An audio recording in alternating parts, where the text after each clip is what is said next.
card. Can take a look. Yeah, we're cutting the... I think the deputies and the endurances for Channeler, at least at first. How does Yogg beat you at the spot? They can draw like 18 cards. They can draw infinite cards, and so they don't actually kill me at that point. But they draw infinite cards with no life investment. They get to kill all of my creatures, and I cannot win from that point. Ugh. So I think that's a fine spot to concede. Oh, Lanterntron. Okay, we take that. Let's draw the Coco. Let's draw it.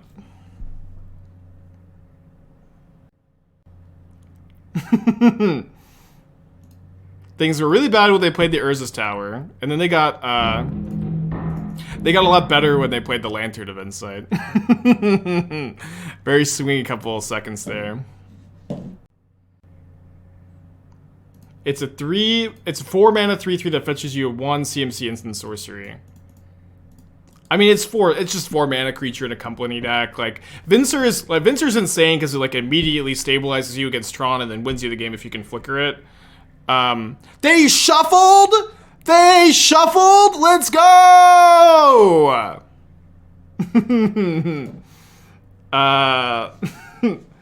don't know. It's just too slow. It's not Spellseeker. Who did they shuffle? Me, I guess. Altar of the Brood? Another Lantern! Oh my gosh. I am going to lose this game. I am going to lose this game.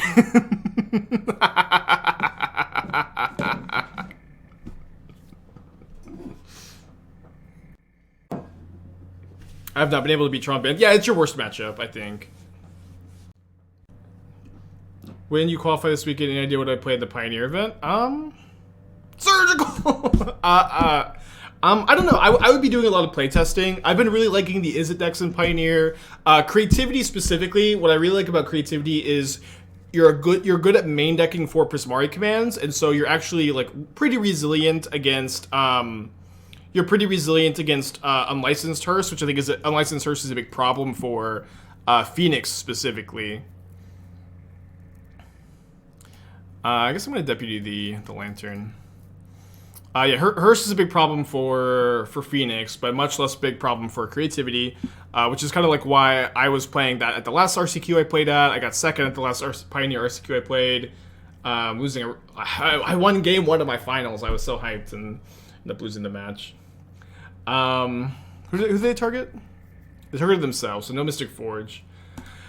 And then, but I don't know. I would be playtesting. Like I think that the rock lists look really good. You're getting Liliana. There's a lot to like there. I like Heroic a lot. Heroic's kind of like, I think a little bit of a sleeper. Well, I mean, it's like somewhat popular, but I like that deck a lot. It's maybe like a little bit of a snoozer. It's not quite a sleeper. Do you have a list for creativity? Yeah. I think I updated it on Channel Fireball. I'm not 100% sure I did. I think I did, though. I did. And there's like a text screenshot. Oh, no! Oh, no. Wait, they're not even... I'm not even eternal witnessing this Coco. Oh, they know I have these. They know I have these in hand. Yeah.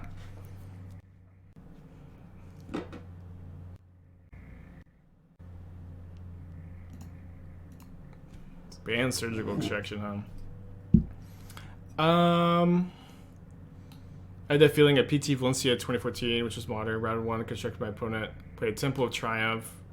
I thought I'm 100% dead here. Yeah.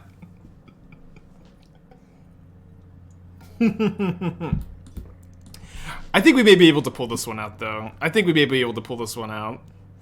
The bold main phase sacrifice elixir. I think we might get there.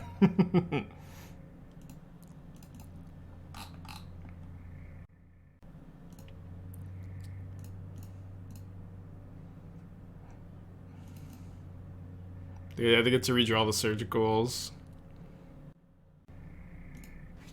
What am I supposed to do here? I think I'm gonna Glasspool Mimic the Deputy, exile the altar, hold up Ephemerate.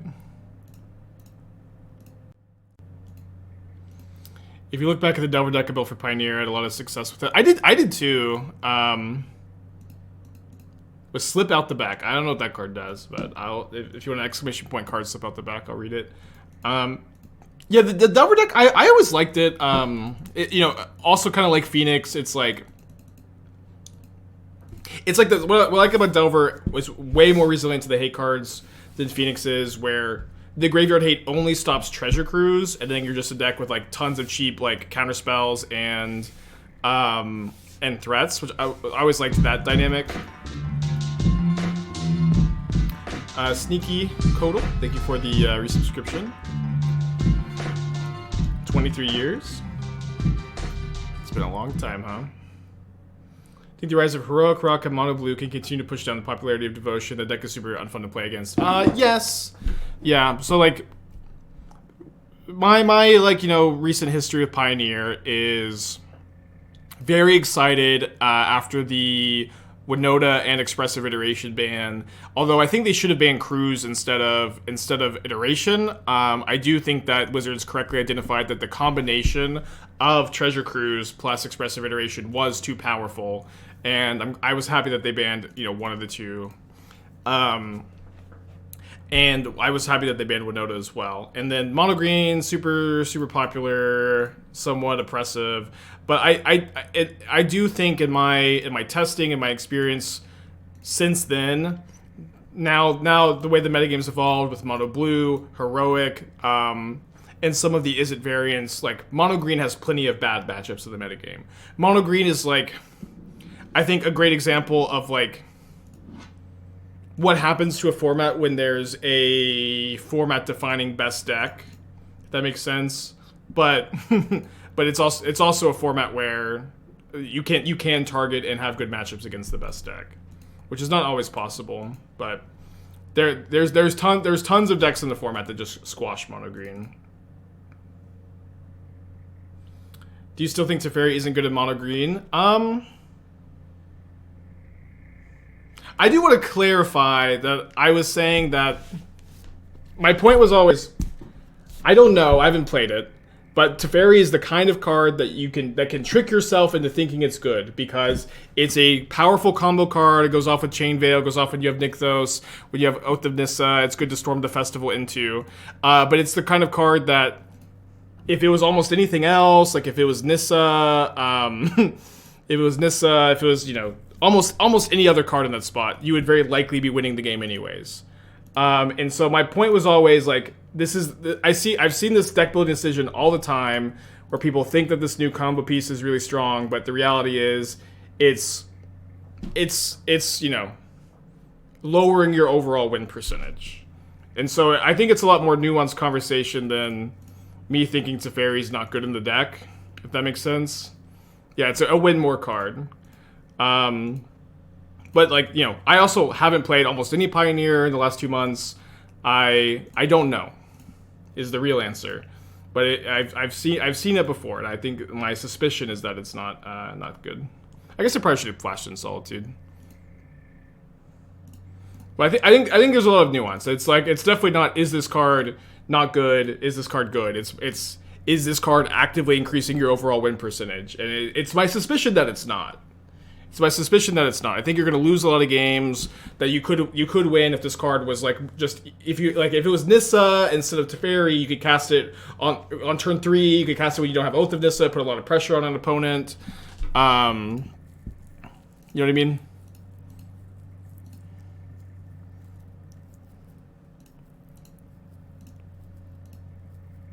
It's good because it lets you win familiarity for everybody. Yeah, I understand that. I understand that it lets you combo win without like as many resources as like say Kiora does.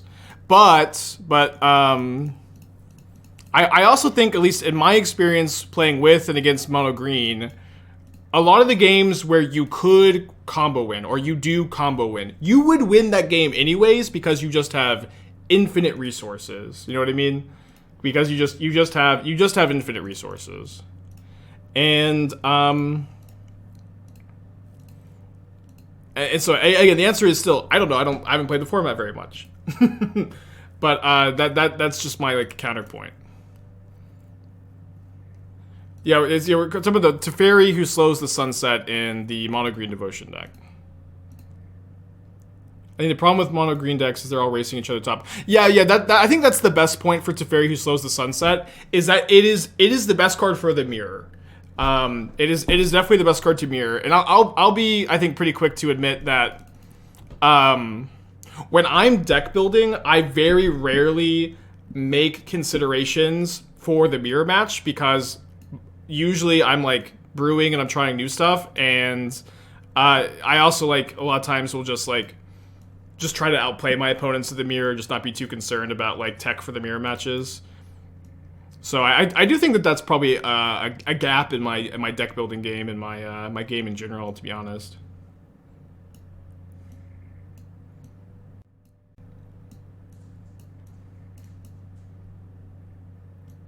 I could cut 2 walls. I still have 20. That's 25 hits I need to go up. Do I want Meddling Mage? I think I'll play the Meddling Mage over any number of walls. 2 Time Warp. Maybe I don't play Silence. Maybe I just don't play Silence. Keep the Time Warps in. This is 28 hits for company. 27. Submit. Think Impulse will see play in Modern? No, but I think it's cool that it's in the format. It's not, it like, you know, I think that Grixis players will play Impulse, and you can do with that information what you will. They'll play it. They'll put it in their decks. We'll get some Grixis deck techs with Impulse. Once on a mold of 4 here.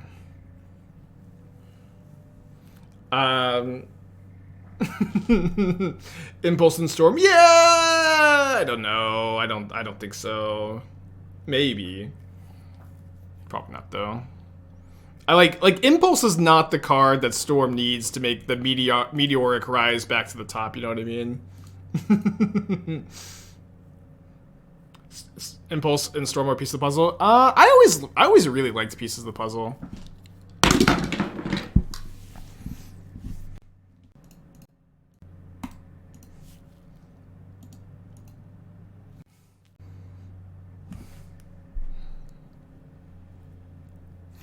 I did fail to consider the Lantern Tron matchup, I suppose.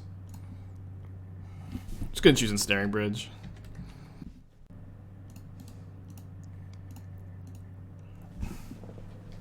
Oh man, I'm so blind. I actually can't even see anything through my glasses.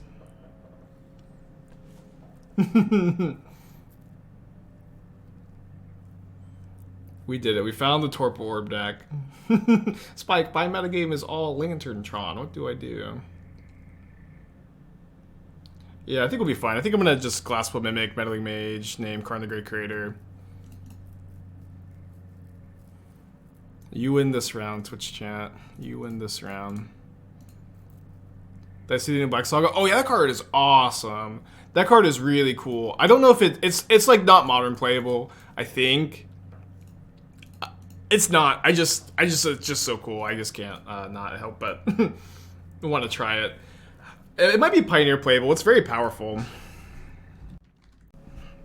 Just like it's condition. It's like a bad discard spell with Chapter 1, but you can also read ahead just to go Grim Tutor into Reanimate next turn, which is I think pretty sick. So I have 5, 7. 12, they're on 2-turn clock. I'm not sure, like, what... I don't know what's in my opponent's deck, but... we'll find out. Yeah, in before all is dust. No way. Walking Ballista? Karn liberated. Okay, that's fine. Unexpected, but fine. Ain't not a problem. Doing best God's willing impression. If they're gonna target this one, I'm gonna rename the bridge. Should have named Surgical. Mono Black Devotion card? Maybe, I don't know. Like the card is really cool. You know, it's maybe just like not any deeper than this saga. It's just like the coolest card ever. Alright, Time Warp for the win. Wow. What are we naming? Karn Liberated, I guess. All is dust. So my opponent's down to 8. If I go Glasspool and make a mage, and they go minus on Ensnaring Bridge, I'll have exactly 7. So if they have Ensnaring Bridge, I can kill them with Hierarch. Oblivion Stone. Ugin? Yeah, let's name Ugin. If they're playing Karn Liberated, they probably have Ugin. Although they would have played it last turn, who cares? Let's just win. And then we'll just beat Torpor Orb the Fairway, chat. We'll just beat Torpor Orb the Fairway. Lantern of Insight. 1 card in hand. Take that, Torpor Orb chatters. That's how you beat Torpor Orb. You just freaking cast your Meddling Mages. Turn them sideways. What do you want? You want enter the battlefield effects? You want your creatures to do something when they enter the battlefield? So greedy, chat. So greedy. Simply attack until your opponent has no life points left. Okay, Mulligan does. I win this round, Twitch chatters. Let's put back the Mimic. I think I'm gonna get Triumph on turn 1. Shaka Shaka, 14 months, appreciate ya. Thank you for the resub. I did earn it. I did earn it.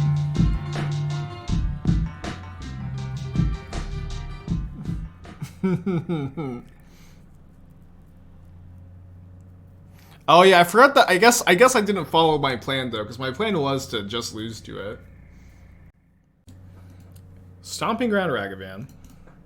You know what's good against a Ragavan? You know what's good against a Ragavan? Draven, to get this up, thank you. I'm gonna play Omens since I choked on white mana here. Although usually, if I wasn't choked on white mana, then I would play Wall of Blossoms and like could potentially pitch this to Solitude. All streams are StarCraft streams. You stream big. That's such a high learning curve. I tried to get into it a couple of years ago. It's just like too late for me, I think. I think I might block. You guys, you want to block the Ragavan here? I think I might block. No, let's block. Let's do it. I've been using the 3-mana Dino with the built-in Naturalize on the side. Interesting. Ah, punished.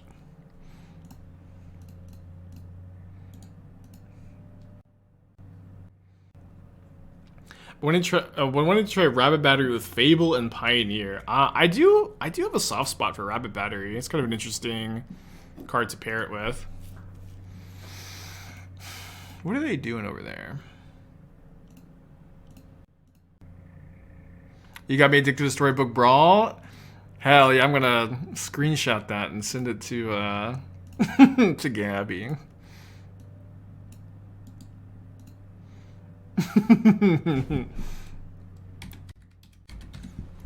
I've also been playing a little bit. I've been very busy playing Persona 5.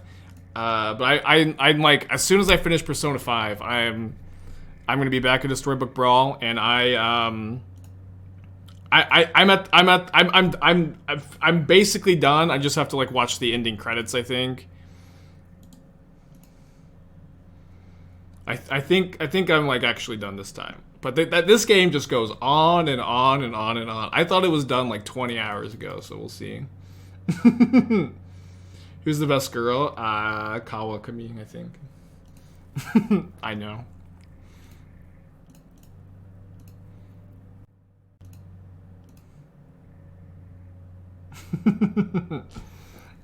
She's your teacher, and there's more. That's not. I won't say anymore. I won't say anymore.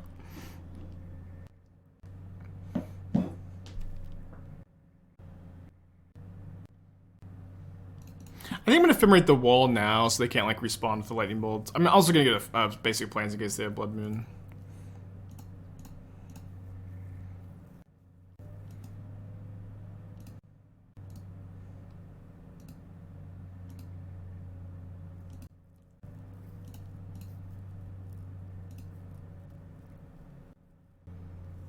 I feel like killing the Hierarch with Solitude's kind of nice here. Then it sets me up to double 3-drop next turn. I haven't heard you talk about Naruto in a while. I guess that's true, huh? There's some things I could say. I have some new thoughts.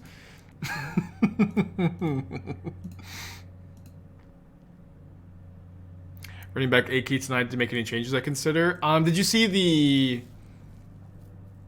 okay, I can't remember the name of the card. Hold on. Okay, I have no room, no storage space in my brain left for card names. The card names I've known are falling out. I'm deleting them. It's okay. But Mirrodin's core has been pretty interesting. I think I wanted to try 4 Icebridge 2 Mirrodin's core, but just like the ability to like get a counter on this every turn, peel it from the power conduit, put it on the scepter has been pretty cool. See Makoto. I think Makoto's my number 2.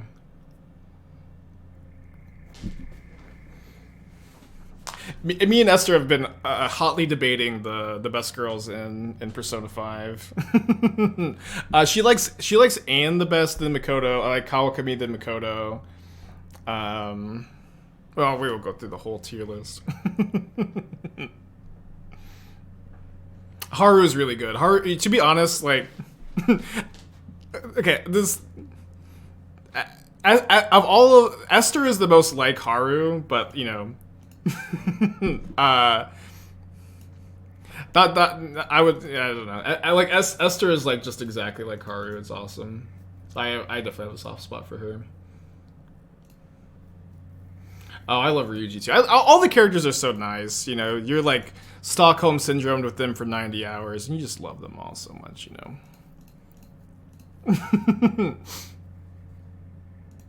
Okay, hopefully this Solitude or the Soulherder lives. Yeah, Makoto has the crazy eyes. She gets like extra upgrade for the crazy eyes. So surprised we have so many Persona fans in the chat. The game's been really, really good. I think I'm gonna do a second playthrough so I can do some things differently. I think Soulherder and Obsidat might fit nice together. Obsidat's not very well positioned in Modern, especially since they printed Unholy Heat and Solitude. Played 4 Bridge, 3 Core last week. 4-0, 8-0, let's go! Oh, man. We haven't played any of the deck this week, but... it's probably a good candidate for, like, one of the, like, Monday or Tuesday streams next week before the new set comes out. The current plan next week is to... I think I'll do a Monday stream. I might take Tuesday off. Tuesday off to deck build for the new set. I don't usually feel like I need to. I don't usually feel like I need to take a full day off the deck build, but this new set is just like so juicy. It might be the play. And then Wednesday there's Magic Online maintenance, but what's really nice is that we can do the cooking stream that day.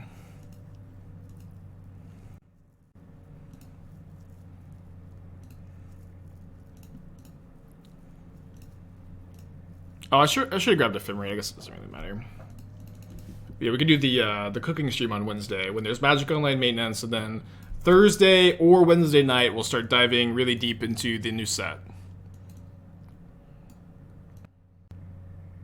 It's awesome, donut. Okay, so let's bring in the Forge-Tenders. I might want 3rd Endurance.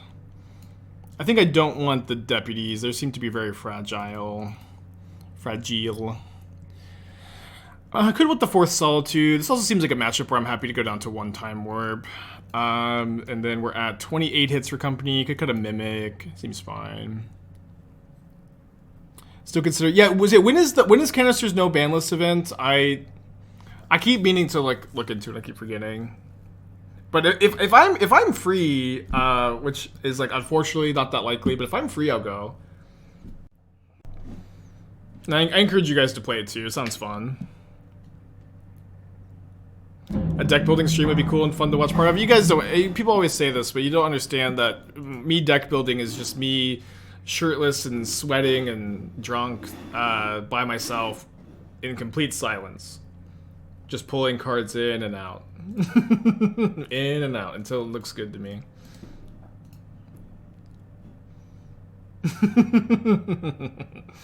And nobody here wants to see that.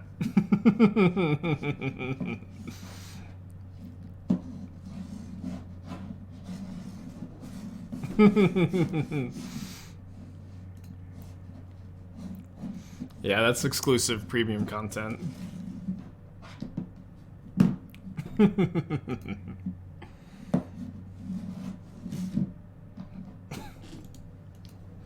Stream it anyway, pretend we're not here, just like a normal stream, huh? Just like a normal stream.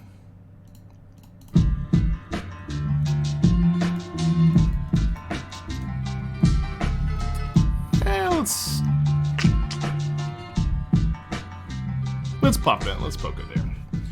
Gosling, 14 months, appreciate you. When I subscribed, I expected a lot more Archmage Charm than what I'm getting. Yeah, dude, we've been casting so few Archmage's Charms lately, but it's okay. We did like a year straight of, you know, we did the Archmage's Charm challenge. Cast Archmage's Charm every day for a year. I'm gonna Solitude the Hierarch so they can't ping my wall. No banlist event is September 4th. That is next Sunday. I'll try.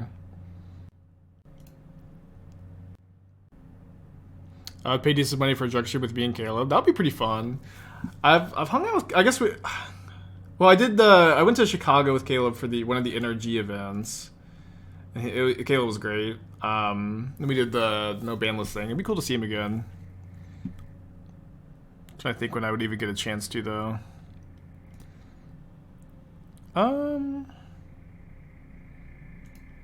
Maybe keeping the Fortune back to block Ragavan this turn's kind of nice. I don't know how much it matters to poke this for one more. Why not Ephemerate is supposed to ping thing for light? I didn't have a mana up. This is 1 mana, not 0 mana. It's turn 3. I did this on turn 1, I did this on turn 2, I did this on turn 3. Which Caleb D. Caleb, you know how to pronounce his last name. I do, you all do. We all know how. I love Caleb though. Caleb's really nice.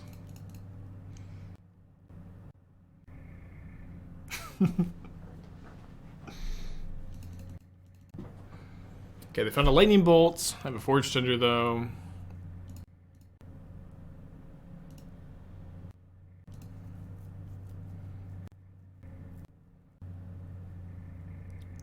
Alright, we'll take the hit so they're not pinging my wall. I need that wall. I have plans for that wall. So very notably, this can only become a 3/3 in combat here. So if I draw another Ephemerate, I can attack double Ephemerate. I guess that's kind of, you know, narrow. Yeah, it seems correct to just pass with the Endurance Ephemerate up, flicker the wall. How do you feel about these red-green mid-range decks? I think they're really, really hard to build. I think that Bloodbraid Elf is Brett Favre, an old-school hero of modern, and one that has been just takes. You think it's retired. You think it's retired, and just keeps coming back for more and more and more, and you just see the quarterback you used to love and respect get beaten down and become brittle and broken. And you're like, please, Bloodbraid Elf, just retire. Please, just retire.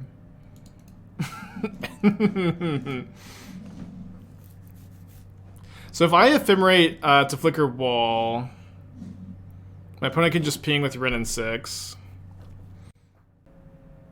I think I just let it go.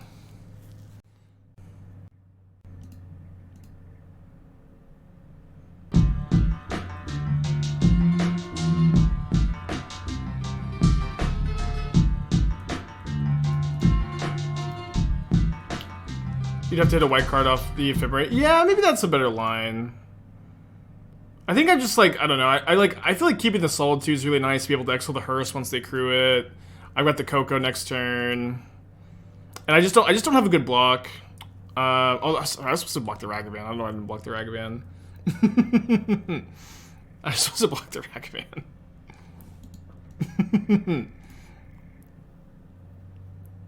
My thoughts on the Lurrus replacement for the deck. I don't know why people are calling that card the Lurrus replacement, but okay. This has also been an insane amount of like 4 mana creatures selected for the Collected Company deck today. I am shocked by the amount of 4 mana creatures that have been suggested for the Bant Coco deck today. And mediocre 4 mana creatures at that. Especially, and also when we have this new awesome 3 mana wizard that's going to be great in the deck. Dead, they say at the chat. They say, we've lost. There's a blood moon. I'm just going to draw a forest. You guys want to draw a forest here? Ice-Fang Wall, I think. Ice-Fang doesn't have Death Touch. Could get a Hierarch. But they're just going to ping whichever 1 toughness creature I get, so I should get the one that draws me a card.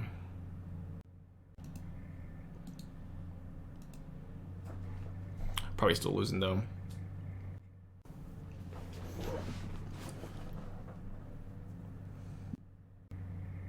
What do you think about the new Cleric Lord from Dominaria for Pioneer purposes? I'm trying to break it with Rashik. And the new Zulapert Legend and Pyre of Heroes. I have a really soft spot for Pyre Clerics. It's like been a fringe pet deck of mine for a while. I don't think it's gonna be any good, but it'll be like pretty cool.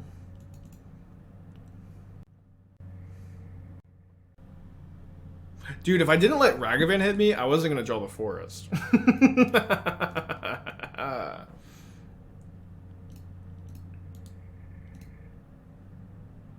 We're not talking about good? Well, you did start your comment with trying to break it, but it'll be fun. It's something to think about. You did start that comment with, I'm trying to break it. Are we losing yet? Alright, let's draw planes, and then I can play the Forge-Tender. Okay, game 3. Yeah, we didn't draw like any fetch lands that game, or mini fetch lands that game. I don't think we had any. We could try to play around Endurance, or Blood Moon a bit better, game 3. This new card is called Impulse. Yeah, I'm like... I think it's really cool that Impulse is going to be modern and Pioneer legal. It's like fun, but it's... I imagine it's going to see no play or almost no play, or decks it's in probably shouldn't be in. Where'd I get that Venser art? Mana Traders. Yeah, that one was not selected by me. Okay, we can get our basic Lantron here. Lotus Field will play it in Pioneer easy. I don't know about easy. Mom, thank you for 14 months. Appreciate you.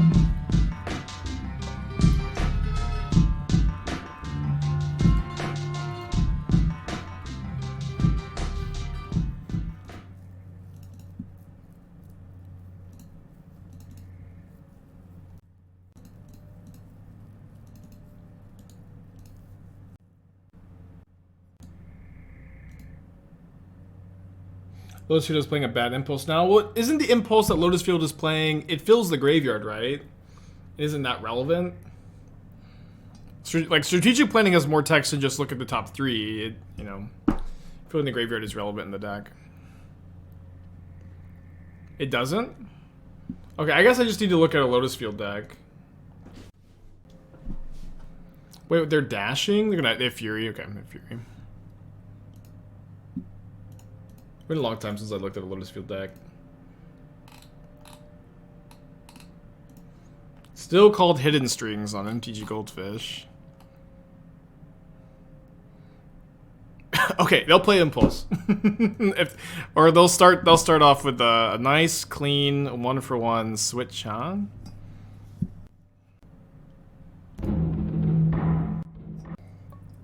I think it's important here to have a blocker for Ragavan. Could get Blood Moon here, but they don't have any basic forests, so I'm not like as worried about it. One copy of Baral, huh? How about that? I wonder if these decks should be playing more Dig Through Times. Like, I wonder if you should just be playing more Digs and be playing the one that fills the graveyard.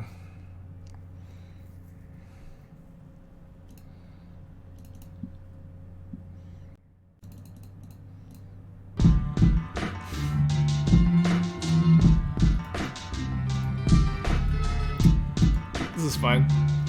Hitch with the 18 months. Thank you. Welcome back. 1.5 years. 1.5 a half is Half-Life 3 confirmed. Dude, I would love Half-Life 3. Oh man, Half-Life Half-Life Alex was so good. What do you think of the new 3 drop about anything? I think that card's great. I think it's gonna be a perfect fit for this deck. Or I'm hoping so, at least.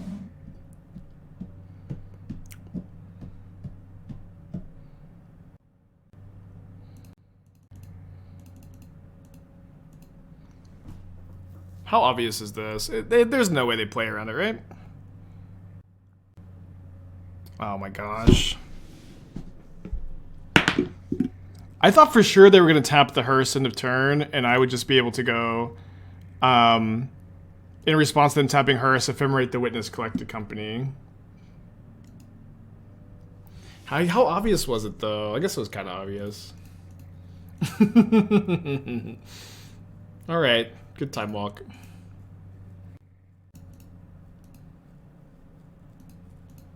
Why wouldn't they play around Ephemerate? I don't know. It's kind of hard to see, I think. Maybe not. Maybe not. Fancy play syndrome. We're still doing fine.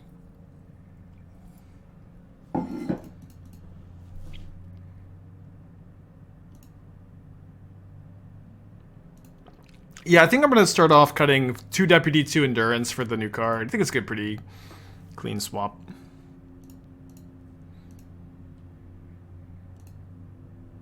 Okay, so let's go get my last basic. Do they side out Blood Moons? Just play Wall, Soulherder, Ephemerate up. And tap like this, so if they Blood Moon, I still have Ephemerate up. Could maybe have played Company instead, but I think this is fine also.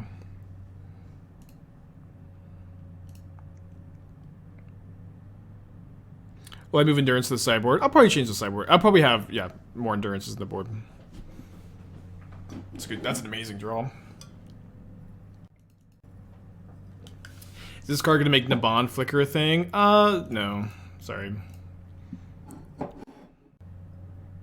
I mean, I'm sure like Naban flicker could be like a fun casual deck, but I don't think that it'll be a serious competitive modern strategy or like like even close to it.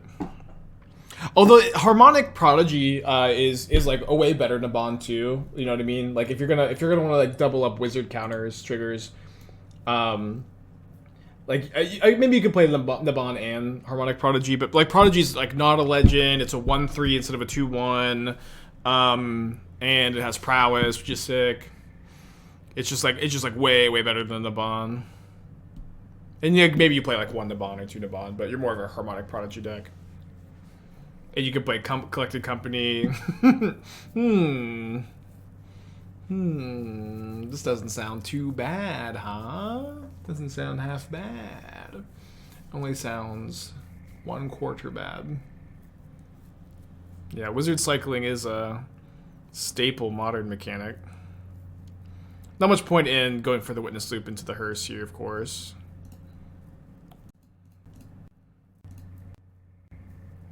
So I have 6 mana, 7.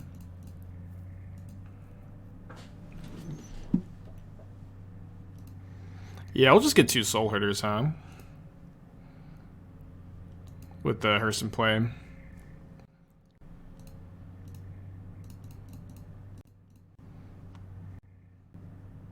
opponent never wins from here. They could draw 4 lightning bolts. It's good. It's gonna be tough. It's gonna be tough, I think.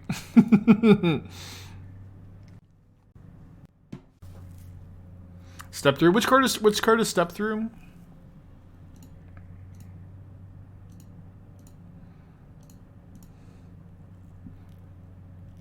So you'll copy the Solitude this time. Oh, sorry, I should probably auto yield to some triggers.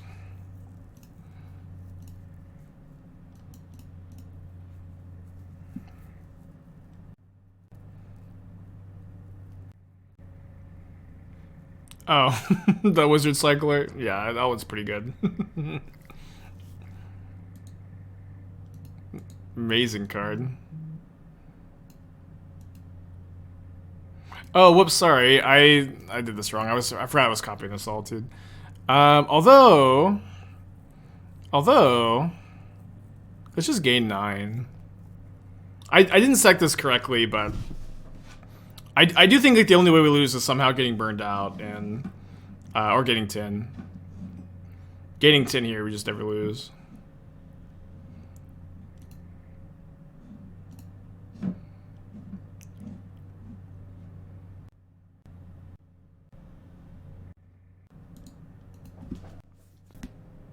Any thoughts on Impulse coming in Modern Pioneer? Apparently it's playable in Lotus Field and Pioneer. I think it's cool. I don't think it's going to be a big deal. Yeah, GG's to opponent. 2 in this league. Weird matchups, though. That good. How many pages do you think my average deck strategy article is? It's on average like 1,500 words if you include the sideboard guide. I don't know how many pages that is. Tron is a bad matchup. Though we did beat Lantern Tron earlier. It's very, very hard to win game 1. I think so. My evaluation of this matchup is usually game 1 is almost impossible. Game 2 on the play is actually not that bad. Where you have like a lot of really powerful cyber cards, Venser and the Silences, Meddling Mage sometimes good, sometimes not. And then game 3 on the draw is really hard. So like you're usually like just Natty Tron. They didn't crack the map end of turn either. Weird. You're usually hoping that they stumble in game 3. That's kind of like your main plan. Sometimes you time warp combo them game 1. This hand currently not looking like it's going to be a time warp combo candidate. Although my opponent's also like just not even trying to have anything this last turn. The Niv to Light and Pioneer will play Soul of Windgrace. I don't imagine Soul of Windgrace will be good in formats without fetch lands and or Urza Saga.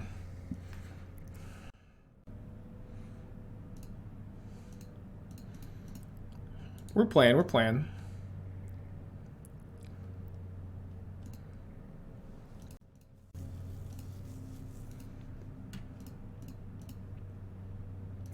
Let's ephemerate the Solitude so that we have insurance against a Wormcoil next turn and more power in play to quickly and swiftly race them. What land could you cut to run a Besage and deal Torpor Orbital lands? You should not. You cannot, because you are playing Ice-Fang, you should not play Besage. And if you want to play Besage, just ignore me and choose something, but you shouldn't, in my opinion.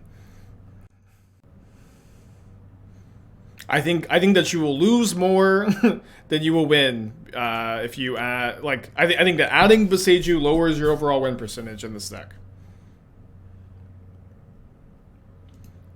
So I don't recommend it.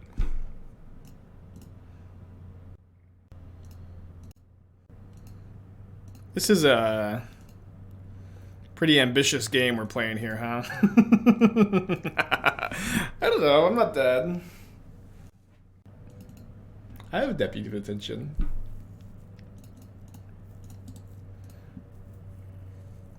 It'll be a fun game to win, I'll tell you that. This will be a very fun game to win.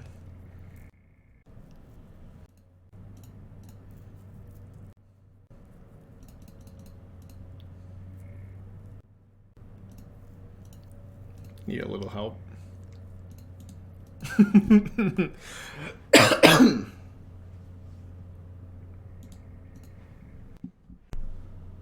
Your turn.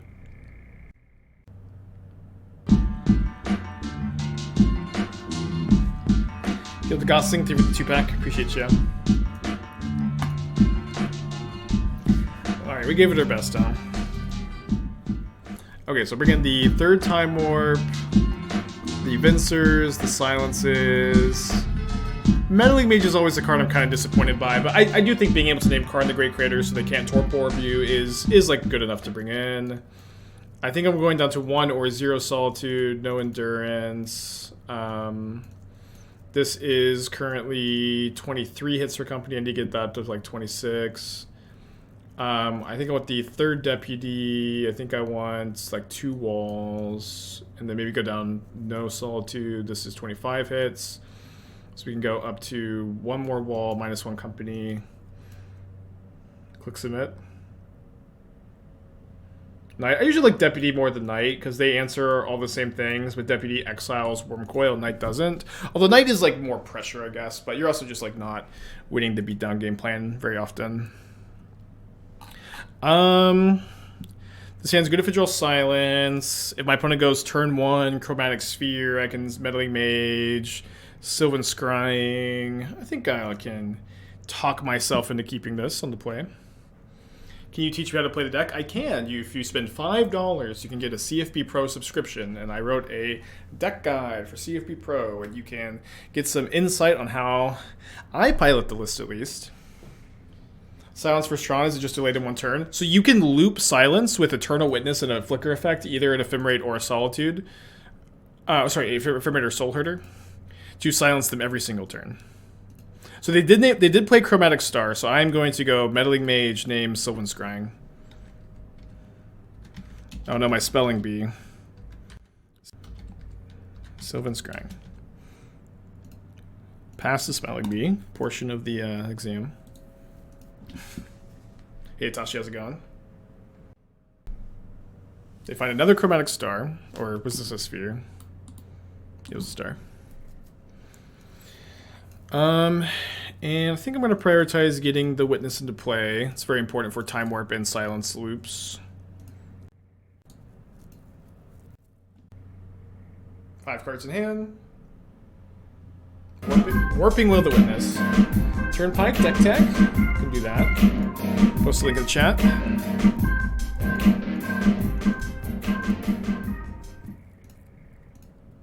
Okay, so now that they don't have any green mana, I feel like it makes some sense to flicker the Meddling Mage and name Expedition Map? It does kind of seem like they have a Sylvan Scrying, though, the way they pause. Yeah, I'll just flicker the Witness.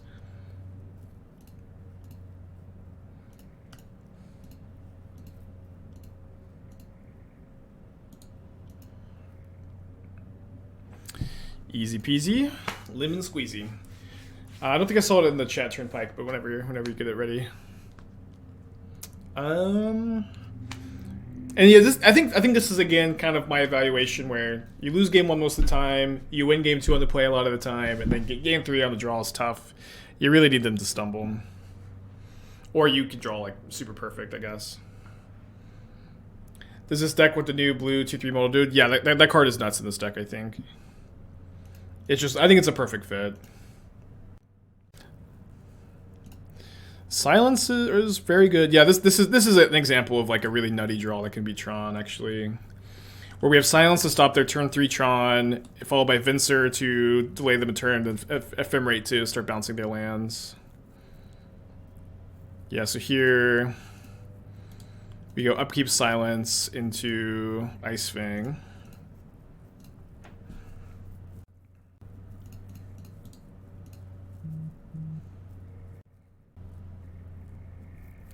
Damn it. I think I'll flicker the Ice-Fang, try to draw something impactful for this turn. So another Ice-Fang can find Silence. Okay. Warping Whale, huh?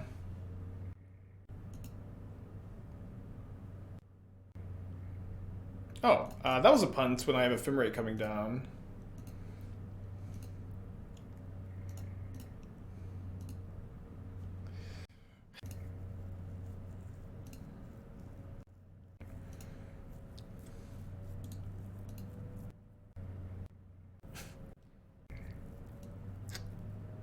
Deck Return Pike, Mono Red Prowess. Assuming with the new creature, right?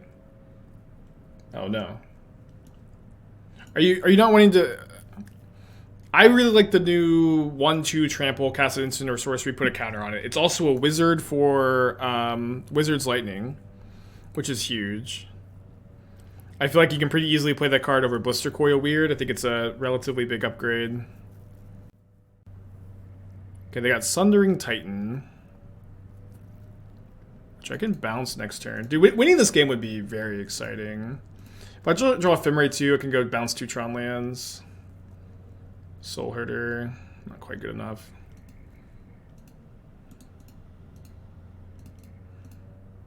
I think I'm still gonna fetch to thin. Yeah, hopefully they just have Sundering Titan and can't do anything else. Yeah, I feel like whatever that new card is called. So 1/2, whatever casts instant sorcery, play a +1 counter on it. That card's very good, much better than Blister Coil Weird. You can also play Wizard's Lightning, I think, with 8 wizards at that point. Which is a big upgrade to the deck as well. You could potentially play, there's the 1 mana 1/2 that gets +1/+0 if you have 2 instants or sorceries in your graveyard and his haste, and is a wizard. You can play that over Cubano so that you have 1 more wizard for Wizard's Lightning. And you could, obviously play that over like Lightning Strike, Risk Factor, these kind of cards. Okay, so we need to draw a Time Warp, we need to draw an Ephemerate, another Soulherder. So no, I guess another Soulherder doesn't really do it. Meddling Mage.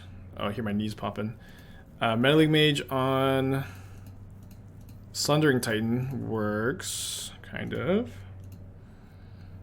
And then I guess I'm bouncing a Tron land. I guess bouncing a Tron land doesn't accomplish very much. So maybe I should just draw a card. Could maybe draw Ephemerate the Venser this turn too.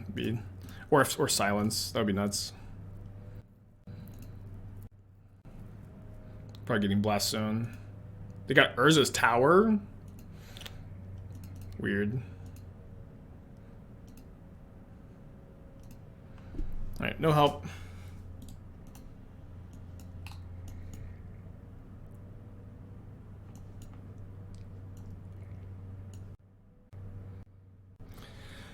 I'll take a draw step.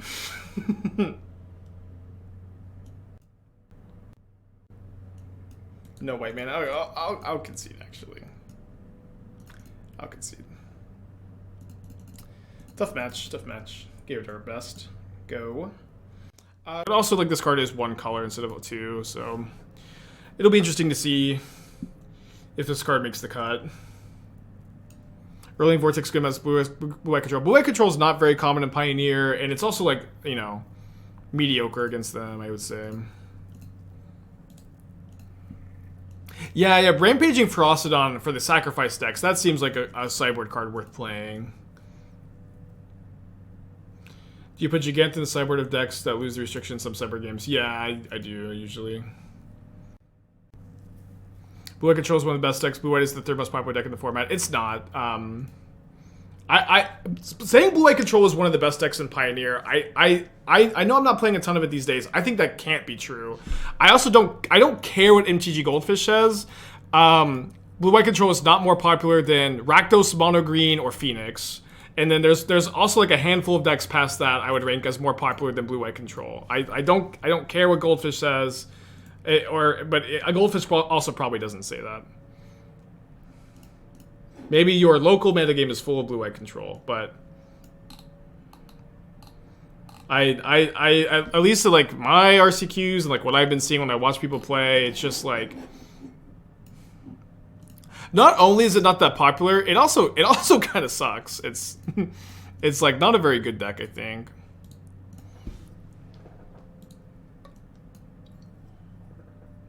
Steve is high on blue-white. That's fair.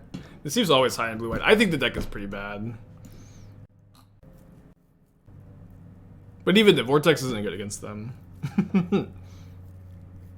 Esper Control is a good deck, I think. I actually legitimately believe Esper is like playable. Because you get, dude, Vanishing Verse is so nutty. It's so nutty, and it's not that hard to splash. But like, yeah, but I think blue-white could, like the blue-white list their stock. I think those decks, it's just so bad. Trophy race next season? We'll see, we'll see. As for control, Liliana is not a card you should play in a control deck. I guess this is get Spell Pierce the channel. Not today though.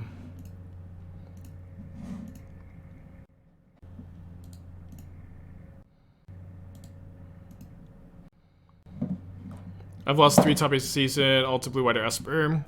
When I've been seeing it in action lately, it looks blue white looks bad. I think Esper is good. I think blue white is bad. If I did a trophy race again, would I want a longer season to try to break the record, or a shorter season to kind of treat my sanity? I don't know. It's a good question. It would just depend. I'm like a lot like for this next season, I don't think I'm very interested in trying to do a trophy race because there's like so much like new interesting cards to brew with. Like the last time I did the trophy race, it was like very intentionally because there was a big long break between set releases, and Crimson Vow was like the least impactful set to Modern since I've been starting to stream. And so it was like a combination of like least impactful set and into long break, kind of like made me interested in doing a trophy race, so I would, you know, stay interested in the stream. But like this new set is really interesting. I'm also like, it's also like very, or it's more unrealistic to try to do the trophy race while I'm RCQ grinding. RCQ season is coming to a close. I have three more tournaments, I think. One of them tomorrow.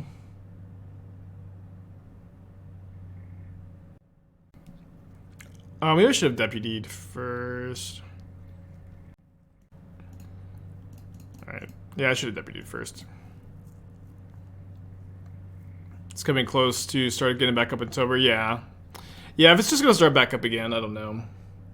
Like the thing about the trophy races is like I don't want to do it and half-ass it. You just can't half-ass them. You have to whole-ass them. I play this deck tomorrow. I think so. I top-8'd my last local RCQ with this list, and then I started off 5-0. I lost to Hammer Time in my top 8 match, losing to Ginger Brute in games 1 and 3 because I just couldn't block it. I think it's a pretty well positioned for my local metagame. I may play something else though. You never know. I could be indecisive. The second RCQ Q Queen for a standard. I don't care. I want to be on the Pro Tour. I've played plenty of standard Pro Tours.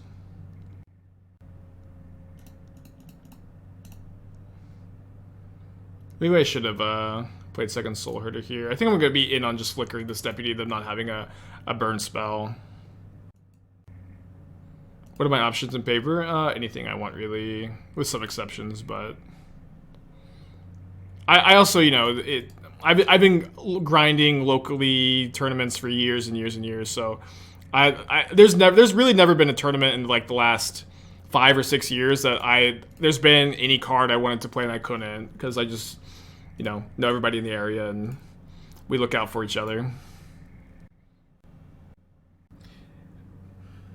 Is temporary lockdown good for the modern format? Or going to keep a bunch of decks like tribal decks so they printed a bunch of lords?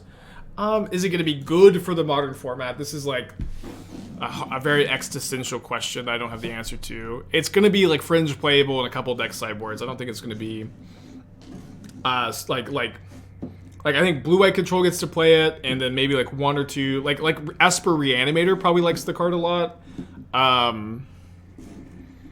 And I don't know, like I'm having a hard time thinking of like any other deck that's super interested in this card, so.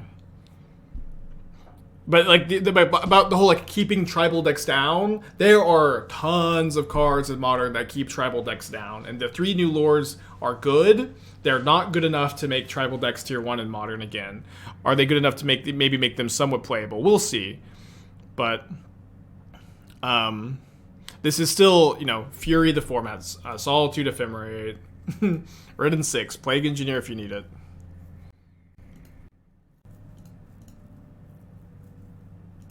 The Murphy seems fine. Everything else is debatable. I mean, the Elf one and the Goblin ones are both really good. The Cleric one and the Soldier one are garbage.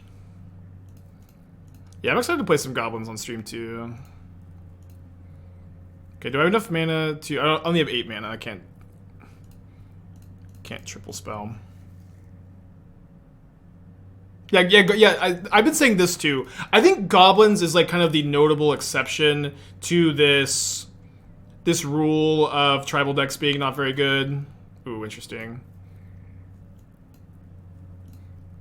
Active player, non-active player. So the dress down gets sacked, but then the Soulherder doesn't trigger. Oh, sorry. So I should have cast the Soulherder. I was thinking that I was going to get to flicker the Eternal Witness, get back the Coco, but obviously this just doesn't trigger. My bad.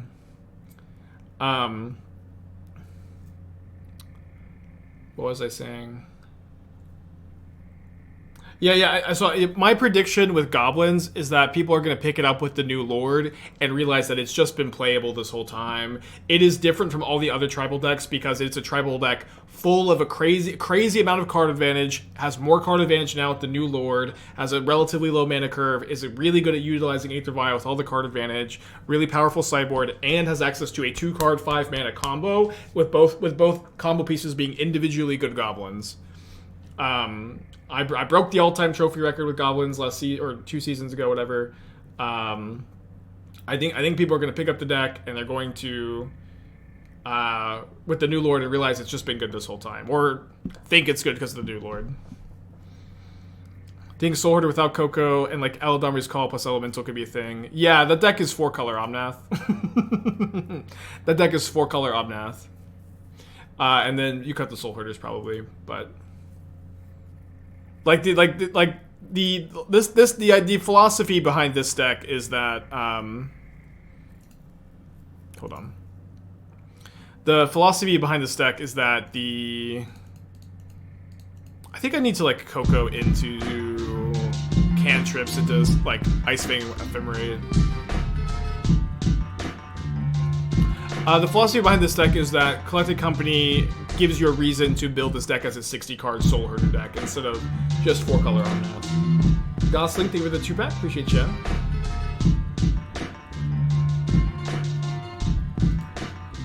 This is my opponent's main decking 2 Dress Down and Murktide. Like, what is going on? Literally, what is happening?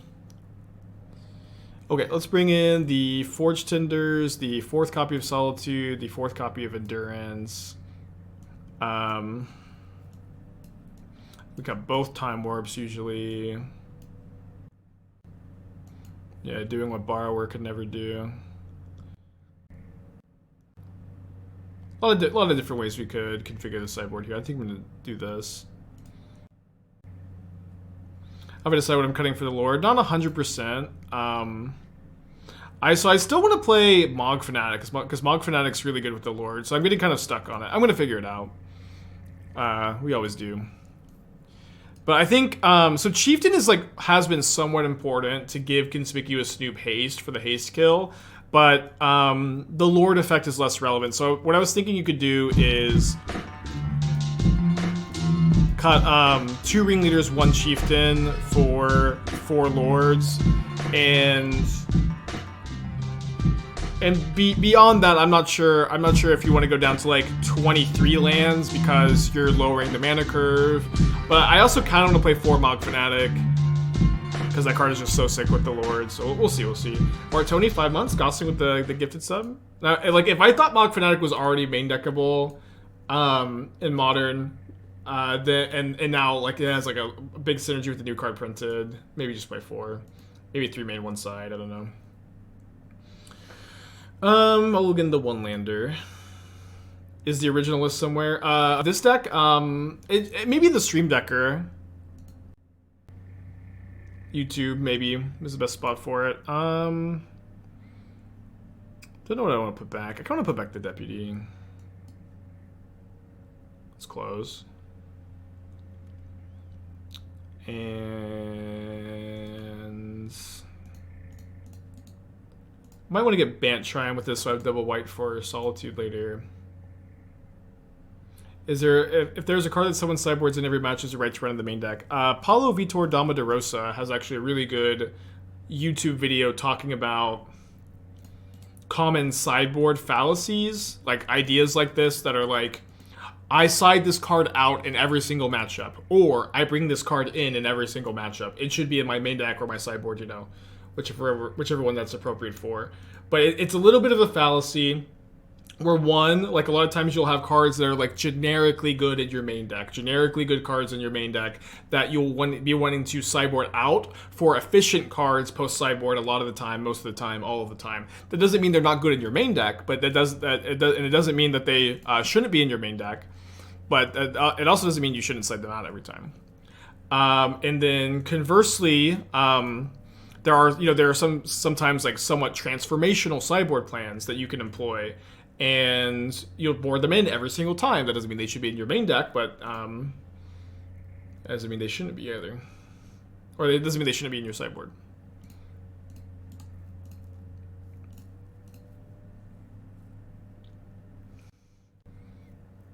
I remember watching that video and thinking like he just put into words so eloquently like what I had struggled to explain on stream several times. Where is the list of the tier for the new set? Is the full spoiler even out? So I think this time I'm not going to do a Twitter tier list. I'm going to do like a more serious YouTube video. Okay, I'm just going to let the Teferi die. It's fine. Do it live on stream? I think I want to not do that.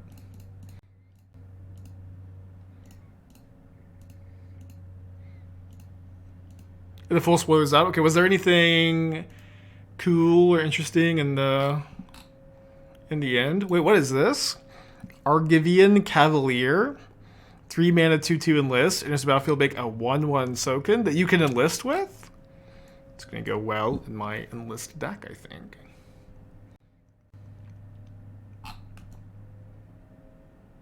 My opinion was printing counterspell to modern a negative or positive thing. Positive. I know that this is like all of a sudden, or maybe not all of a sudden, not a very popular opinion. I think Modern Horizons 2 was the best Magic set of all time. I really liked almost all of the decisions that they made with it. I think Ragavan should not have had Dash. I think Urza Saga should not have been able to make 2 tokens or should have been legendary.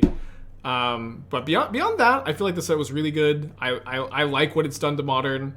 I think people look at like pre-Modern Horizons 2 through rose-colored glasses, but there were problems pre-Modern Horizons 2 for years. Like there was never, I can't think of a time that I enjoyed more than I do now. You know what I mean? It's like, if we go, starting from like War of the Spark to Modern Horizons 2 was like 2 years of like turmoil and angst and strife.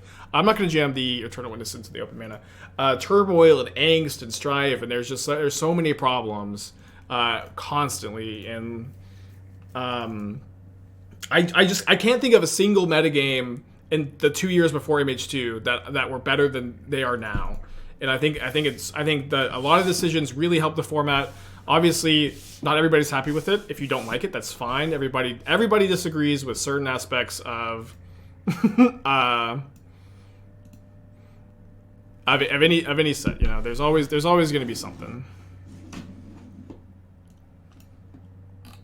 And, you know, it's also very, very subjective, you know. Just because I like it doesn't mean... nobody's right to like something, you know what I mean?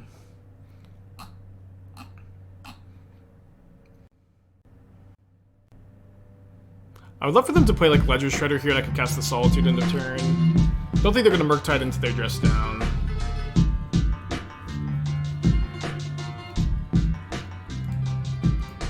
Maybe I'll cast the Solitude anyways.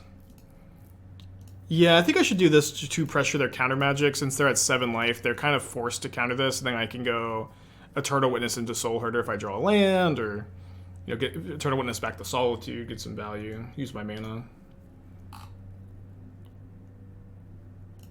They didn't counter. I think the only drawback to Modern is its price. Yeah, absolutely. I mean, this is like every time we have this conversation, this point is always brought up that Modern is too expensive, and it absolutely is. It absolutely is, but I mean, you know, I started playing Modern in a time where Tarmogoyf was like a nearly $200 card. Fetch lands were nearly $100, and we've also had like a lot of inflation since then. It's a separate conversation, and it's still too expensive. It's absolutely still too expensive, but yeah, I'm just not gonna jam this into the open mana. But I just it doesn't ever feel like a great point. You know what I mean? Because it's just always too expensive.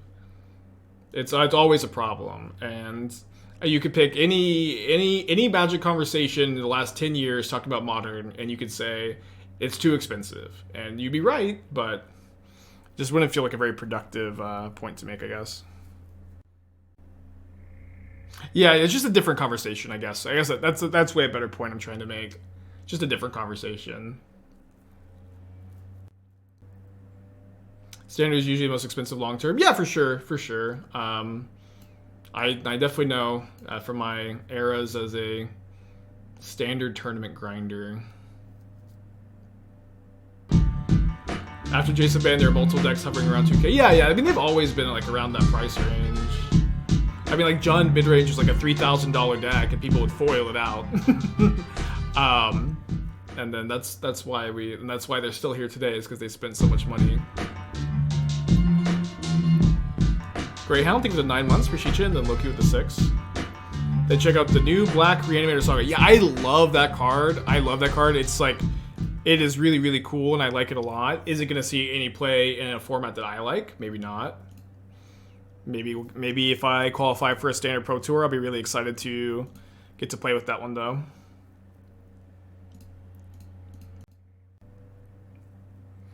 I don't think the problem with Image 2 is gameplay, what it means for Modern going forward. It pretty much guarantees the format will be defined by direct-to-Modern sets, and that means it's a rotating format, which negates the benefits of Modern being a one-time buy-in. But Fire Design hurt it kind of to the format. Yeah, I think that's so there's things I agree with in that statement and things I disagree with.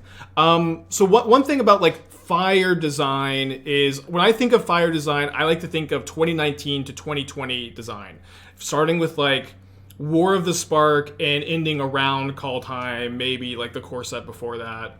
But I think that design philosophy has shifted somewhat. But I will also say this too, like this complaint that Modern is now a rotating format with sets like Modern Horizons 2, Modern Horizons 1. I don't ever understand it, because Modern has been a rotating format for 10 years at least now. Like, even maybe when they banned Splinter Twin, maybe a little bit after 7 or 8 years, but Modern has been rotating without the Horizon sets for like the last 7 or 8 years. And sometimes I just feel like I'm playing a different format as everybody else, because people complain about it's now a rotating. It's been a rotating format the entire time I've been playing it. There are constantly bans and unbans that redefine what the landscape of the set looks like. There are constantly format staples being printed into it that redefine everything. Not nearly at this scale. Yes, absolutely, definitely at this scale. Yes, definitely at this scale. I just feel like I'm playing a different format sometimes. But yes, at this scale. It's just like, you know, maybe you could maybe trace it back from like the Splinter Twin birthing pod era, where things were like similar for a long time, and then you have all of a sudden Swin and Potter banned, and then Eldrazi, and then you have Oath of the Gatewatch printed, and Eldrazi is all of a sudden a deck that completely rotates Modern. Modern is a unrecognizable format overnight with Oath of the Gatewatch, and they take way too long to ban Eye of Ugin. They take so long. Modern is unrecognizable for years and years and years, or not years. Sorry. Months and months and months, and it's unrecognizable. They finally ban Eye of Ugin, and then you have a very fresh and new metagame that's defined with decks like Affinity and Infect, and there's a lot of like interesting like fringe control decks, and then Bant Eldrazi is still a deck despite Eye of Ugin being legal, and then you have this environment for like a year or two. I'm trying to think what was the like next era after that. Was it Modern Horizons 1? I feel like there was an era after that. Hold on. I maybe wasn't playing that much Modern in between then and there. Hogak, well, Hogak was like maybe the next like era that I'm thinking of. Hogak was maybe the next era I'm thinking of. Oh, Phoenix, yes, yeah, that was it. That was definitely it. Arc-like Phoenix gets printed. Faithless Looting is all, and then Hollow One is also printed. Hollow One is also printed. And I think that these two cards specifically are. Oh, sorry, I should have let them connive. I'm obviously rambling for no reason. But I think that these two like all of a sudden we kind of enter like the Faithless Looting era where you have decks like, oh, Creeping Chill is printed too. So you have Phoenix and Dredge and Hollow One being so incredibly dominant that you like just can't play like a mid-range or fair deck. And so you have other somewhat linear strategies. I should have ephemerate. You have somewhat other linear strategies like I guess I should because that's it's like a soft rebound.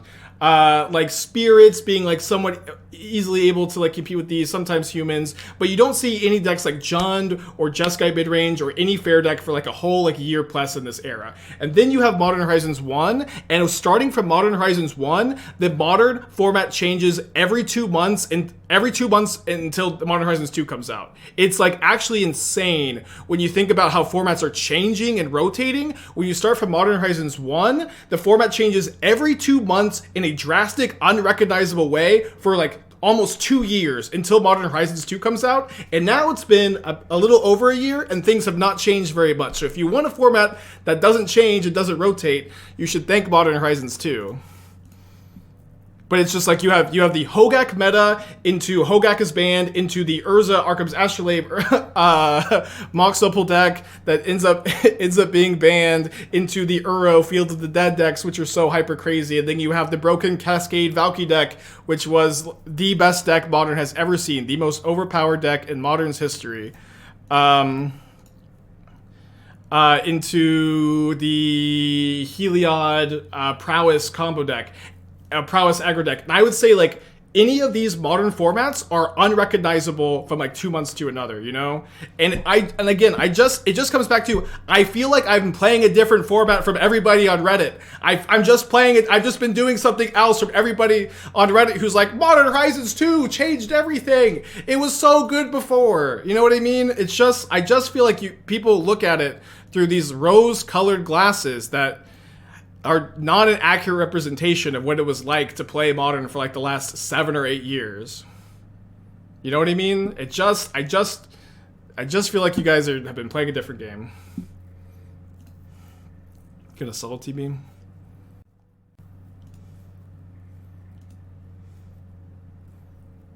Yeah, Lantern, Hollow One, Red Green Titan, Spirits, Heliod, Bardu have come and gone and come and gone. It always rotates. Okay, we're dead on board.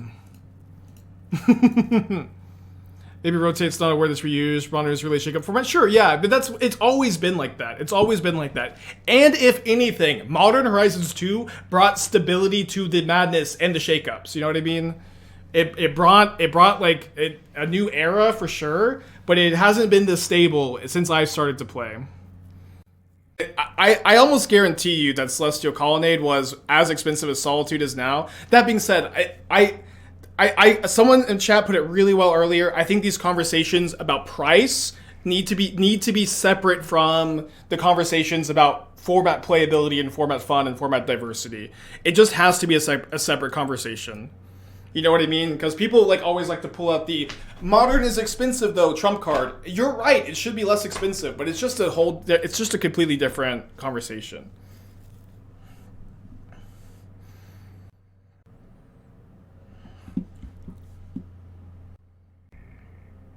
Calling that peaked at 75. Yeah, I think I bought them at 75, like twice.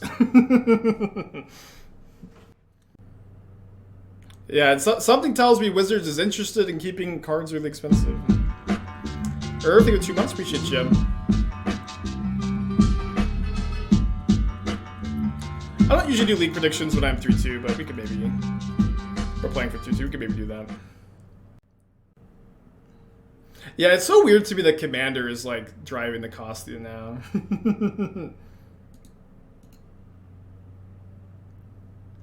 Modern's always expensive. It's not fair. It should be cheaper. It should be cheaper. I'm on board for making it cheaper. You know what I mean? It's just a different conversation. Interesting. Maybe like kind of the mono red artifact type show I've been liking to play lately. Don't know what version. Obviously not the one I was playing yesterday, the trash deck. But I will also say one more point. This level of angst that we're seeing in the modern community and the general unsatisfaction because Modern Horizons 2 cards, circle jerk thought conversation is because, or a big amount of this angst is because we are going through the longest period of releases between sets since I've started to stream. And maybe in Modern's history, this is the longest period between set releases I can remember. And people get really bored and they get frustrated and they want new stuff. You know what I mean? We're about to have a very impactful, new, interesting set to the format. I think things are fine. You probably want to play the Soulherder into the open red mana, huh? Difference is how the format is affected. Things you described, there are essentially one or two decks that warp the format extension need to be banned. What MH2 did was introduce 50 format samples and force every single deck to get changed and get behind. If your deck doesn't play MH2, it's not a functional non-deck. That is not true, that if your deck doesn't contain MH2, it's not a functional modern deck. There's a handful of decks that don't meet that qualification. Not a ton, but like Burn is absolutely still a playable deck that contains, I believe, no Modern Horizons 2 cards, or if anything, like one or two sideboard options. Tron is still fringe playable. I don't know. Tron's solid. One kind of funny thing is Yawgmoth too. Yawgmoth is Grist is a big one. Sorry, Grit not a good example. They're obviously, like, you know. I feel like that point is usually what I like to think of as a half truth. But I also like. But here's also like the point, like this idea that every deck has to play one or two Modern Horizons 2 cards. Is that so bad? Is that so bad to give stability to a format that, like, okay, besides 4-color Omnath, which is an abomination, I hate this deck, we all hate this deck. Most modern decks play one or two Modern Horizons 2 cards, right? This plays 3 or 4. Okay, not a good example either. Hammer Time plays 2. Maybe I'm wrong the whole time. I don't know. I feel like I'm getting lost in the sauce. Hammer Time plays Sentinel in Urza Saga, and then has a huge identity of cards that are older and interesting. Yawgmoth plays exactly Grist. Titan plays exactly Urza Saga. Living in plays exactly Shardless Agent, which is a reprint. Oh no, it plays Grief Subtlety. Maybe I'm just wrong, huh? I don't know.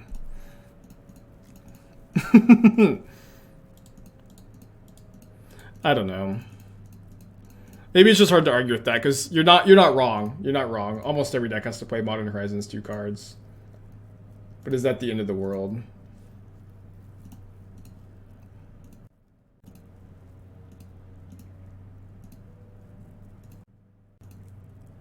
You know what I mean? No, I think you're right about that, though. When I'm into attack, I'm just rambling and way ahead. It's a Titania deck.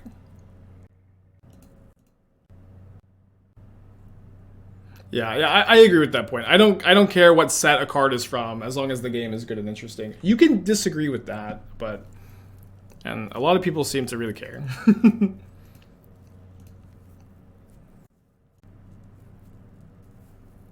But I will also say this.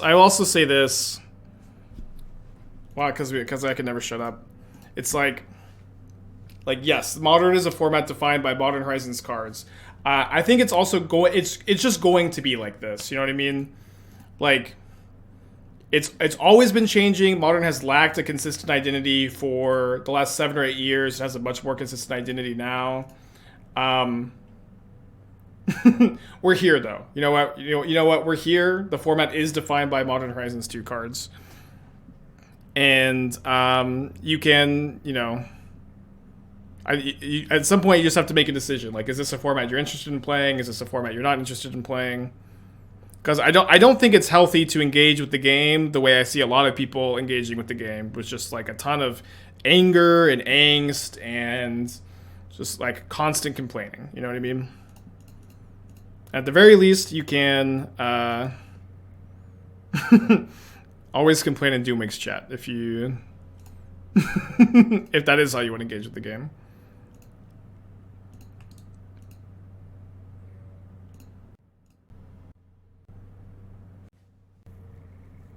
Modern Horizons 3 is going to be wait for Modern Opinions.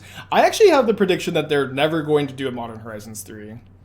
Or they're not going to do it for the next like 3 or 4 or 5 years. That's kind of my prediction. Speaking of just the ginger, thank you, Squee. Yeah, they're gonna have like the Lord of the Rings set, which is supposed to be like a supplemental edition. So I guess we'll see what that's like. But I like seeing how like the Warhammer set was like, it was Commander, but I feel like it was just relatively small. I kind of predict that these sets are going to be less impactful than Modern Horizons 2. At least for like 5 years.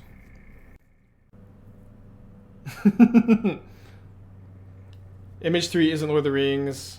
They said Lord of the Rings isn't going to be pushed for Eternal Play. Yeah, that's kind of what I think. You know what I mean? We'll see. Well, obviously, we'll see. I don't fucking know. I don't know. But I think that it's going to be a long time before Modern Horizons 3. Do you think they should replace Modern Horizons with Pioneer Horizons instead of giving us... I don't think that Pioneer Horizons is... Sounds like it would be a great idea. Let me flicker this Endurance to turn off Delirium, potentially, and stop Titania from bringing back Saga. I guess my opponent has their own Endurance here.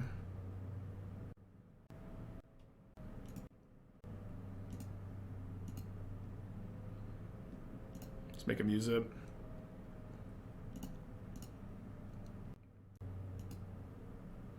No Endurance, okay. Can main phase a Ice-Fang. I will also say this too, and this is probably something, I think this is a place where Wizards does not get enough credit, is that design since Modern Horizons 2, like for these standard sets, has been like pretty nutty.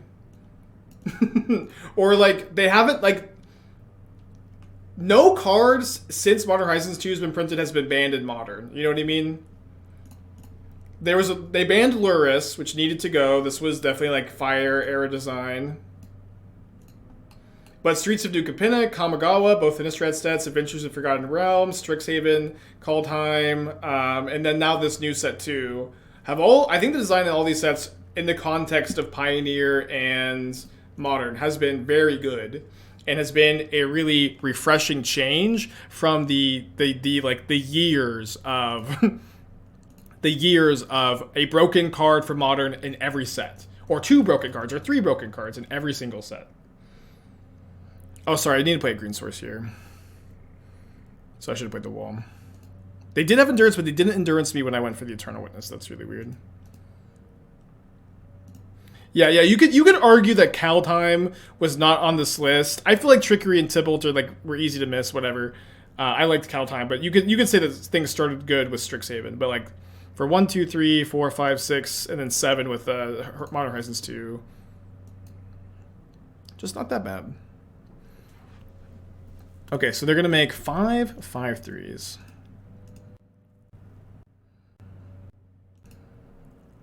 To be fair, they're also broken Arsenal Standard Legacy. Yeah, for sure. There's always something to complain about. No magic set in the history of the game has ever been perfect. But I personally have been very refreshed as a Modern player, which I feel like is what we're talking about. At least I thought that's what we're talking about.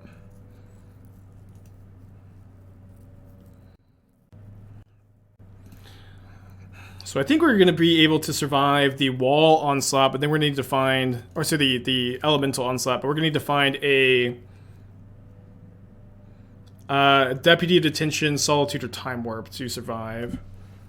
So they're making 5 5/3s, 6, 7, 8 attackers, 14. So this, if I go block Ephemerate, needs to be a 3-power creature. I think I'm chump block. I'd rather play another wall than like trade with the Soulherder this turn. Okay, double Ephemerate's nice. What do you think about unban Lurrus but keep it banned like Companion Motto? It would be too OP. It would not be OP. It would be like very fringe playable if anything. I think if they were going to make that change of like keeping Lurrus legal as not a companion, that would have been fine to do at the time they banned it. It would be kind of weird if they did it now, but it'd be fine.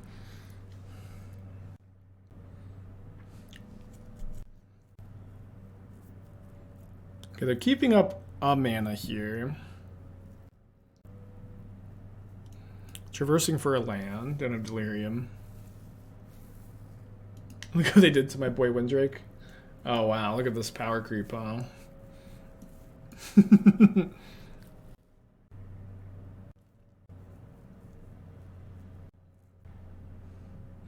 So I'm almost definitely going to trade Ice-Fang and Endurance for an attacker here. I'll probably take 5 this turn and maybe chump. We'll just see how they attack, I guess. Okay, so pretty easy, I think, to put a wall in front of each of the 3-power creatures. Put 2 of these here, and I think we go block here, Ephemerate, and then blocking here and Ephemerating is pretty free, so we'll do that. I guess, I should have just blocked with both walls, sorry. I don't know why I blocked with the Witness. I had like planned to block with the Witness when I thought they were making another attacker. And it was kind of stuck in my brain, I guess. Pretty good Deputy of Detention. Pretty good pickup.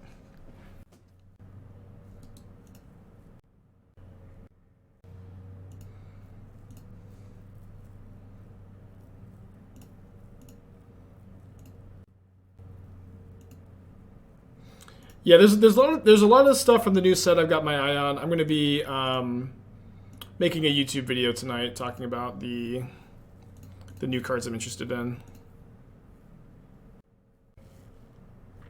3 mana win the game. Okay, so let's bring in Forge-Tender. Endurance seem pretty good against them. They're a Delirium deck. Definitely want the extra Deputy also. 3 Solitude seems like an okay number. I feel like I can probably go down to Time Warp in this matchup because this is a matchup where your interaction is going to be pretty premium. And I bet we can do something like -1 Mimic, -2 Walls. You're going to hardcast this more often, so I don't think this being green to pitch to Endurance matters that much. Was I always a grinder for work? No, I've worked plenty of other jobs. Oh, do you mean like at my other jobs? No, I've always been kind of lazy at my other jobs.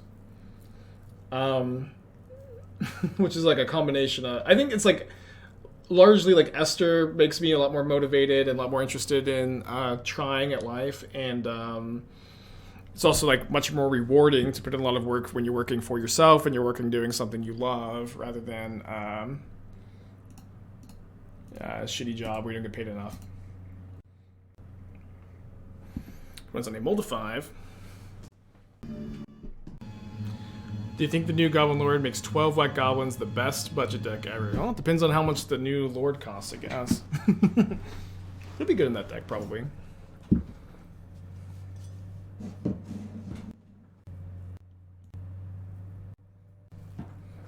Trying to think what the chances are that I Solitude Ephemerate. I mean, if they just have Ragavan, they dash it, I will. I was trying to get a degree in teaching. I'm still like 1 semester, like 1.5 semesters away from it. I might go back, but the United States also sure seems to hate our teachers, so maybe I won't.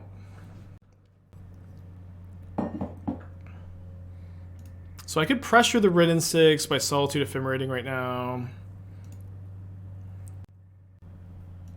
But then I like lose the Ephemerate in the graveyard if I want to attack, which is kind of awkward. Get to gain 3 life. Let's do it. Very close decision, I think. Don't college credits expire? I don't know. Maybe.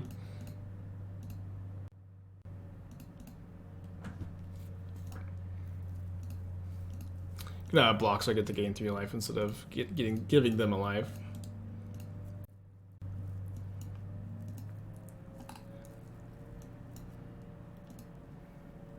Takes a while. Yeah, I should probably look into it.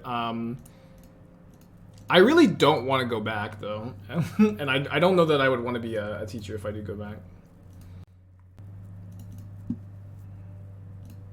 Oh, sorry. I meant to get a breeding pool here. Been so not focused this league, unfortunately. Sorry. I think Flood of Tears, unexplored option, and Pioneer. Interesting. 6 mana, bounce 4 permanents, put Omniscience into play.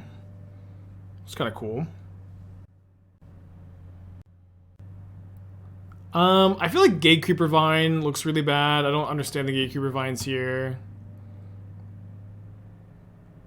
I feel like you just also probably just want to play 4 Omniscience and just like as consistently as possible on like turn 4 Flood of Tears into Omniscience. Tamio seems pretty good. Displacement Wave also seems like unplayable or close to unplayable. You're also, you know, playing 22 lands in a deck that is trying to cast a 6-drop, and you do have a lot of ramp, but you also can't play a 22 land Boreal Grazer deck. You need to be playing like 25 minimum to play Grazer. Grazer is really good. I guess, I mean maybe just cutting Gatecreeper Vine for 3 lands is really easy, I guess. But also, like, it's also weird to see 2 Llanowar Elves, 4 Grazer. Usually, like, if you want to be a Llanowar Elves, you're a Llanowar Elves deck. But maybe it makes sense to be playing, like, 4 Grazer, 4 Growth Spiral. I think Growth Spiral makes a ton of sense, where it's a cantrip with Omniscience that's ramping you. Spiral seems a lot better than, like, Gatecreeper Vine, too. Although everything seems a little bit better than Gatecreeper Vine here, I guess. Alright, let's cantrip the wall. One issue I do see with this deck list, though, is that do I solve? Yeah, I'll Solitude this. Kill the Red and 6. And then we have plenty of 3-drops if we do draw land. But one issue I see with this list is that Mystical Dispute is still a really common sideboard card, and your deck like is gonna have a super hard time beating that. Hermit's probably a little loose, but very cool card.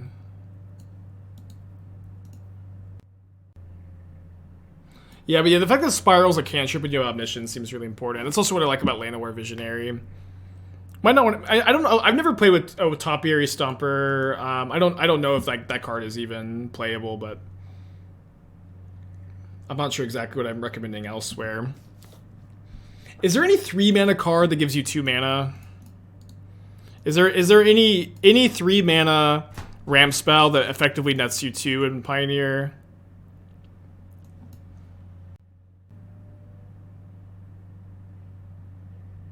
Cultivate. +2 in board. The Relic. Circle of Dreams Dude. Yeah, ideally not like a creature that's gonna die. What's the Relic? Coalition Relic isn't Pioneer legal. Wolf Willow Haven. Haven might be good. I like the idea of Haven. This is also the kind of issue too. If you're gonna play like a ramp deck in Pioneer, like this is like not as good of a ramp deck as Mono Green, and so like that's an issue, is that like you compete with that as an archetype. Oh, the new Relic that lets you tap Legends. Yeah, we don't have Legends though. Well, Relic, this is very good against my exact hand of double Eternal Witness.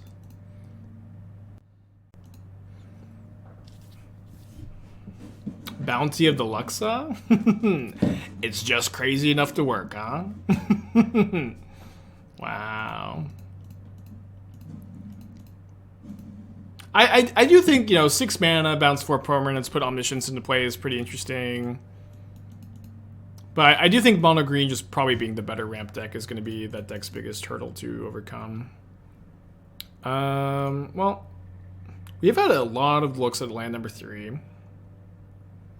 And we failed to find one. I think I'll trade Forge-Tender and Solitude for a Construct here. Just like keeping the Constructs dead and and small enough that they're not going to die or not going to get through the wall seems like somewhat of a priority. Although now that I've drawn Deputy, I'm keeping my Solitude. Ito, this 3 months, appreciate you.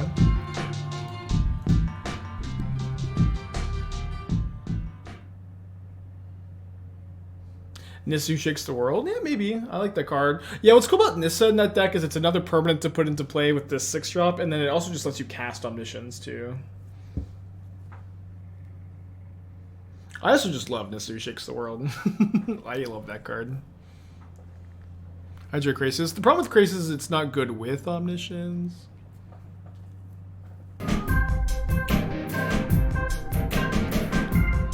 I like blocking here because it makes the main phase a Sog activation, which means I can get it with the Deputy. Sergeant with the deck tech. If you post a link in the chat, I can take a look. Blue source. Yeah, right on time. My opponent does have a removal spell. This doesn't work though. Although a lot of people don't know how Deputy... that you can kill Deputy in response and the trigger doesn't work. Maybe Titan of Industry? I feel like just like trying to hardcast that card's kind of tough. But I mean, you put it in play with the 6-drop. I don't know. We've had a few of this deck ideas submitted before. Spike Tribal. I usually think Spike Feeder is really important. Yeah, you're playing the full 4 Spike Feeder. Which is a good, I think, alternative name to Spikelings for the fans of the channel. Because you guys do literally keep me fed. I feel like we're missing some key spikes here, though. Aspiring Aeronaut, I love it. It says WinCon over here. What? Barbs, pins, pittons, points, prongs, WinCon. Oh, you can't see it. There's Aspiring Aeronaut over down here. Okay, we did 3 to that league. Let's run it back. Not a stellar result today.